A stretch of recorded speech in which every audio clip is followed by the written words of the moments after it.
অসুখ, কলমে রুদ্র গোস্বামী। আজকাল কি যে উল্টোপাল্টা বায়না শিখেছে ও। যখন তখন এসে বলবে ওর একটা আকাশ চাই, আর আমিও বোকার মতো সব কাজ ফেলে ওর চোখের মাপে আকাশ খুঁজতে থাকি।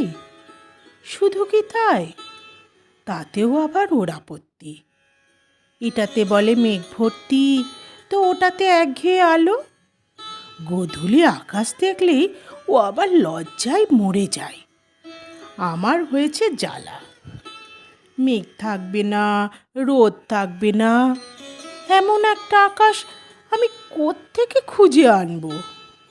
গোলাপ হবে, অথচ কাঁটা হবে না, রংটাও আবার লাল।